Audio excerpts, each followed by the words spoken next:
কাছে তওবা করো, আল্লাহ পাক রব্বুল আলামিন তোমাকে ভালোবাসবেন।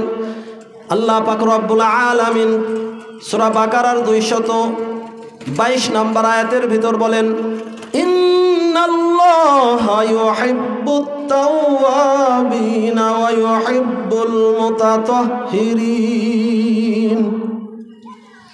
যারা তওবা করে এবং যারা পবিত্র থাকে আল্লাহ পাক এদেরকে ভালোবাসেন। যাই হোক, আমি বলতেছিলাম আল্লাহ পাক আমাদের উপর রোজা ফরজ করেছেন, যেমনিভাবে আমাদের পূর্ববর্তী উম্মতদের উপর ফরজ করা হয়েছিল, যাতে করে আমরা মুত্তাকি হতে পারি, আল্লাহকে ভয় করতে পারি। হাদিসে পাকের ভিতর আসছে, আল্লাহ পাক রব্বুল আলামিনের হাবিব বলেন, কুল্লু আমালি বনি আদম ইউযাআফুল হাসানাতু বিআশরি আমসালিহা ইলা 700 যুযফিন। وقال الله تعالى إلا الصوم فإنه لي وأنا أجزي به। আল্লাহ পাক রব্বুল আলামিনের হাবিব বলেন যে প্রত্যেকটি আদম সন্তানের প্রতিদান 10 থেকে 700 গুণ বৃদ্ধি করা হয়। কুল্লু আমালি বনি আদম, আল্লাহ পাক বলেছেন বনি আদম, যে আদম সন্তানের প্রত্যেকটি নেকির ভালো কাজের সওয়াব 10 থেকে 700 গুণ বৃদ্ধি করা হয়। আর আল্লাহ পাক রব্বুল আলামিন বলেন, ইল্লা সাওম, রোজার বেলা তাই নয়, ফাইন্নাহু লি ওয়া আনা আজজি বিহি। আল্লাহ পাক বলেন রোজাটা হচ্ছে একমাত্র আমি আল্লাহ পাক রব্বুল আলামিনের জন্য, আর এই রোজার প্রতিদান আমি আল্লাহ পাক নিজেই দান করব। সুবহানাল্লাহ। আল্লাহ পাক যদি আমাদেরকে নিজেই দান করেন, কম দান করবে বলেন? না না। দুনিয়ার কোনো বাদশা যখন তার এমপি মন্ত্রীদেরকে, তার মুহাব্বতের লোকদেরকে, ভালোবাসার লোকদেরকে কিছু দিতে চায়, তখন অনেক কিছুই দান করে। আর আল্লাহ পাক রব্বুল আলামিন সমস্ত বাদশাদের বাদশাহ, তিনি আমাদেরকে দান করবেন, তিনি যত ইচ্ছা ততই আমাদেরকে দান করবেন। সুবহানাল্লাহ। সেই রোজাটা তো সুন্দর হইতে হবে নাকি? রোজা রাইখা মিথ্যা কথা বলা যাইবে না, গীবাত করা যাইবে না, হারাম জিনিস ভক্ষণ করা যাইবে না। আল্লাহ পাক রব্বুল আলামিনের হাবিব বলেন, লা ইয়াদখুলুল জান্নাতা জাসাদুন গুযিয়া বিল হারাম, হারাম ভক্ষণকারীর শরীর জান্নাতে প্রবেশ করবে না। ও মুসলমানেরা, সামনে আসতেছে রমজান মাস ইনশাআল্লাহ। এই রমজান মাসে আল্লাহ পাক রব্বুল আলামিনের হাবিব বলেছেন, তোমরা বেশি বেশি 4টি কাজ করবা। কয়টি কাজ বলেন মুরব্বী বাবারা? 4টি কাজ। সংক্ষেপে বলতেছে, 1 নাম্বার কালেমা তৈবা লা ইলাহা ইল্লাল্লাহ জিকির করতে হবে। এই কালেমা যে ব্যক্তি সকালবেলা 100 বার, বিকালবেলা 100 বার আমল করবে, আল্লাহ পাক রব্বুল আলামিন কাল কিয়ামতের ময়দান ওই ব্যক্তিকে ওই 14 তারিখের পূর্ণিমার চাঁদের মতন উজ্জ্বল করে হাসরের ময়দানে উঠাইবেন। সুবহানাল্লাহ। তাহলে 1 নাম্বার কালেমায়ে তৈবা বেশি বেশি পাঠ করতে হবে। 2 নাম্বার বেশি বেশি ইস্তেগফার করতে হবে, আল্লাহর কাছে ক্ষমা চাইতে হবে। আল্লাহ, কত গুনাহ করেছি, মাবুদ তুমি ক্ষমা করার মালিক, তুমি আমাদেরকে ক্ষমা করে দাও। 3 নাম্বার জান্নাত আল্লাহর কাছে প্রার্থনা করতে হইবে। 4 নাম্বার জাহান্নাম থেকে মুক্তি চাইতে হবে। তাহলে 4টি কাজ রমজানে বেশি বেশি করতে হবে। পারবো তো ইনশাআল্লাহ? 1 নাম্বার কালেমায়ে তৈবা বেশি বেশি পাঠ করতে হবে। 2 নাম্বার ইস্তেগফার বেশি বেশি পড়তে হবে। 3 নাম্বার আল্লাহর কাছে জান্নাত চাইতে হবে। 4 নাম্বার জাহান্নাম থেকে আল্লাহর কাছে পানা চাইতে হবে। সেজন্য এই রমজান মাসে আল্লাহ পাক রব্বুল আলামিনের হাবিব বলেন, যে ব্যক্তি কোনো রোজাদারকে ইফতার করাইবে আল্লাহ পাক তার পিছনের সমস্ত সগীরা গুনাহগুলো মাফ করিয়া দিবেন। শুধু তাই নয়, তাকে জাহান্নামের কঠিন আগুন থেকে আল্লাহ পাক মুক্তি দান করবেন। এবং ওই রোজাদার রোজা রেখে যেই সওয়াব পেয়েছেন, আল্লাহ পাক রব্বুল আলামিন যেই ব্যক্তি ইফতার করাইছে ওই ব্যক্তিকে রোজাদারের সমপরিমাণ সওয়াব দান করবেন। সুবহানাল্লাহ। সাহাবায়ে কেরাম রাদিয়াল্লাহু তাআলা আনহুম বললেন, ইয়া রাসূলুল্লাহ সাল্লাল্লাহু আলাইহি ওয়াসাল্লাম, আমাদের সকলের তো রোজাদারদেরকে পেট ভর্তি করে খানা খাওয়াইবার মতো সামর্থ্য নেই।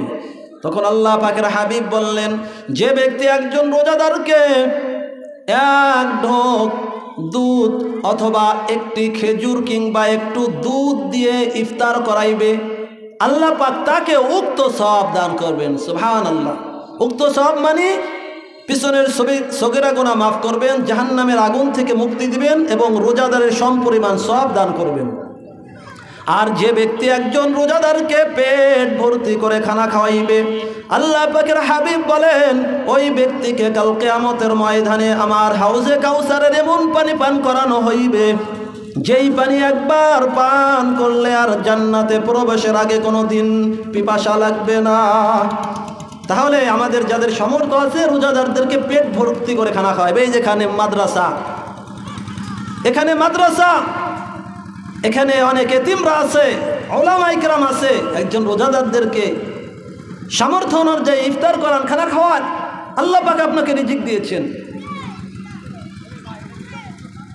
যাই হোক, আমার অনুরোধ, রমজান মাস আসতেছে, আমরা বেশি বেশি ইবাদত করব। আর এই রমজান মাসে যেহেতু কোরআন অবতীর্ণ হয়েছে, এই কোরআন বেশি বেশি আমরা তেলাওয়াত করব। কারণ এই কোরআন হচ্ছে আল্লাহ পাকের বাণী, আর এই আল্লাহ পাকের বাণী মানে আল্লাহ পাকের কথা। এই কোরআন বেশি বেশি খতম করব। আমাদের মা বাপ যারা কবরে চলে গেছে তারা কিন্তু চেয়ে আছে আজকে আমাদের দিকে। এই যে আমার আব্বুকে চিনেন অনেকে, মরহুম শেখ আইনুদ্দিন দোকানদার, আমার বাবা, তার কাছ থেকে কত মানুষ বাজার সদাই করছে না? তারা তো আজকে নাই, আজকে আমরা আছি, একদিন আমরা থাকবো না। সেই জন্য আমাদের মা বাবা চলে গেছে, তারা কত কষ্ট করেছে, তাদের কষ্টের জায়গা জমি আমরা ভোগ করতেছি। তাদের জন্য বেশি বেশি দান সদকা করতে হবে, তাদের জন্য বেশি বেশি নফল ইবাদত করে তাদের জন্য দোয়া করতে হবে। আর যারা কোরআন শুদ্ধ করে পড়তে পারেন না, ইমাম সাহেবের কাছে আসেন, হুজুরদের কাছে আসেন, অবশ্যই তারা শিক্ষা দিয়ে দেবে। কারণ আমাদের আগ্রহ না থাকলে তো হবে না। সেজন্য আমার অনুরোধ, এই রমজান মাস আসতেছে, শাবান মাস চলতেছে, রজব মাস আসার সাথে সাথে আল্লাহ পাকের হাবিব দোয়া করতেন, আল্লাহুম্মা বারিক লানা ফি রজব ওয়া শাবান ওয়া বাল্লিগনা রমাজান। রজব মাস আসার সাথে সাথে আল্লাহ পাকের হাবিব দোয়া করতেন, হে আল্লাহ আমাদেরকে রজব শাবান মাসের মধ্যে বরকত দান করেন এবং রমজান মাস পর্যন্ত নেক হায়াত দান করেন। সেজন্য রমজান মাসে আমরা সকলে রোজা রাখবো, রোজাদারের সাথে গালিগালাজ করব না। একদিন একজন আমার সাথে ঝগড়া করতে চাইলে তাকে বলবো আনা সাইমুন, আমি একজন রোজাদার। সেজন্য প্রত্যেকটি ভাইদেরকে অনুরোধ করব, দোকানদার ভাইদেরকে অনুরোধ করব, আমরা অনেক সময় দেখা যায় রমজান মাসে আমরা পর্দা লাগাইয়া তারপরে রোজাদারদেরকে খানা খাওয়াই, অর্থাৎ হোটেলে ব্যবসা করি। এইভাবে আল্লাহ পাকের হাবিব বলেছেন, যে ব্যক্তি রমজান মাসে রোজাদার চাকরদের কাজের বোঝা হালকা করে দিবে, আল্লাহ পাক তার পিছনের সমস্ত সগীরা গুনাহ মাফ করে দিবেন এবং জাহান্নামের আযাব থেকে মুক্তি দান করবেন। আজকে আমরা যদি কিশ্চান নেই তাহলে মনে করব যে এক ঘোপ পেঁয়াজ উঠানো হয়েছে, মানে এক ঘোপ শেষ হয় নাই, আরও 10 মিনিট লাগবে। জোহরের আজান হয়েছে, তাই আজান হওয়ার আধা ঘন্টা পর তো জামাত হয়, তাহলে আরও 10 মিনিট কাজ করাই। এইভাবে রোজা অনেকে নিজে রাখে না, রোজাদার কিশ্চান চাকর চাকরানীদের উপর অনেক জুলুম করে। ও আল্লাহর বান্দা বান্দিরা, তোমার উপর রোজা ফরজ হয়েছিল, ফরজ করেছে আল্লাহ পাক, তুমি নিজে তো রোজা রাখলা না, অথচ তোমার একজন রোজাদার চাকর বা কর্মচারীর উপর তুমি জুলুম করে ফেললা। এটা কি আল্লাহ পাকের কাছে একদিন জবাব দিতে হবে না মুরব্বী বাবারা?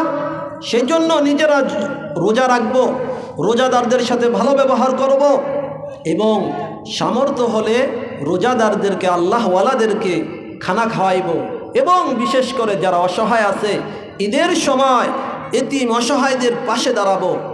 অনেকের মা নাই, অনেকের বাবা নাই, যার মা বাবা আছে তারা তো তাদেরকে তো মা বাবাই দিতে পারবে, আর যাদের মা বাবা নাই তারা চাইতেও পারে না। সেই জন্য অসহায় এতিমদের পাশে দাঁড়ান। আল্লাহ পাকের হাবিব বলেছেন, যে ব্যক্তি এতিমের ওলি হবে, অভিভাবক হবে, আল্লাহ পাক রব্বুল আলামিনের হাবিব এবং ওই ব্যক্তি কাল কিয়ামতের ময়দানে পাশাপাশি জান্নাতে অবস্থান করবে। অনেক এতিম দুনিয়ায় আছে, চাইতেও পারে না। আপনি খুঁজে খুঁজে আপনার আত্মীয় স্বজনের কাছে, আপনার এলাকার ভিতরে যত অসহায় আছে তাদেরকে আপনি আপনার হালাল উপার্জনের টাকা, জাকাতের টাকা দিয়ে দেন।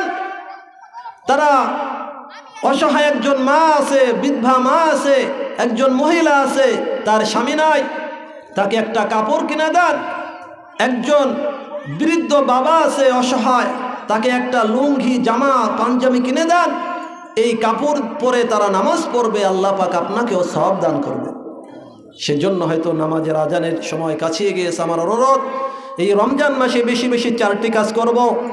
কালেমায়ে তয়্যিবা পাঠ করব, ইস্তেগফার পাঠ করব, জান্নাত কামনা করব, জাহান্নাম থেকে মুক্তি চাইব, এবং বেশি বেশি কোরআন তেলাওয়াত করব, নিজে রোজা রাখব, অন্যদেরকে রোজা রাখার জন্য উৎসাহিত করব, এবং উলামায়ে কেরামের সঙ্গে সর্বদা থাকবো। ইনশাল্লাহ পারবেন? বাহিরদার হুজুর সম্ভবত চলে আসছেন। এই